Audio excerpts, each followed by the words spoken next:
Gary, finally a ranking event winner after a long time waiting at the BetVictor Scottish Open last season. How special was it to finally get that box ticked off?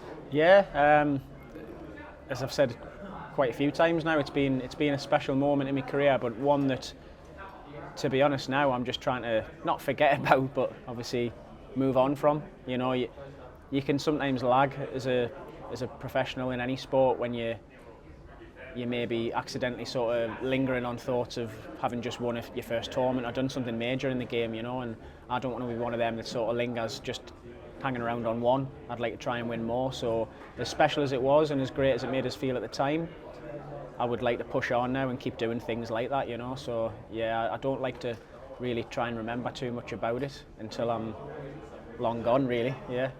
Yeah, was it quite surreal once you'd done it? I suppose you'd worked all your life to try and have that moment, and I hope, as you say, more. But once you've done it, how do you kind of compartmentalise that in your head? It's quite a strange one. It is strange for probably someone like myself, as you say, where it's been a lot of years where I felt deep down I was capable. There's maybe others who thought I was capable of doing it, who are close to us, and it's taken such a long time to actually get there. So yeah, it's not like the normal story, but there's been other players in the past, like Stuart Bingham, who've sort of came into the game with a good pedigree, and they've not really done anything until a bit later on in their career, and I'm a bit like that, I suppose. I've done something now quite late on in my career, and it's just finding a way now to try and keep that level and improve on it if I can as well.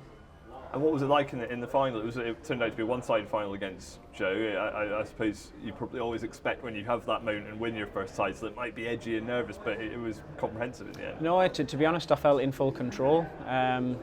Joe started quite quickly and, you know, kept potting a good long ball to get in, and it was, you know, quite close early on, but as soon as I felt I got a foothold in the match and went ahead, I felt in control, to be honest, the full way.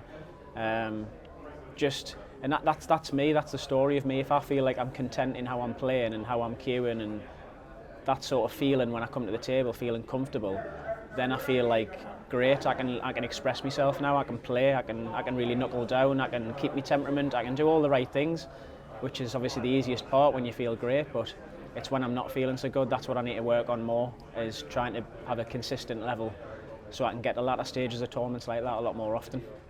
And one of the things that came out of it was that you got to go on the pitch at St James's Park and got announced as the winner of the Scottish Open. How cool was that? Yeah, it was like a dream come true. It was something I've always wanted to do. You know, you see players in the past who've done that kind of thing and went on their own home football team's pitch and shown the trophy off to thousands of fans. It was fantastic. I didn't manage to show the trophy, but I did manage to get introduced on and do, like, as you say, the half-time challenge and stuff, and had like 50,000 Geordies like cheering for us. So yeah, it was a dream and something I'll never forget. So hopefully more things like that to come in future.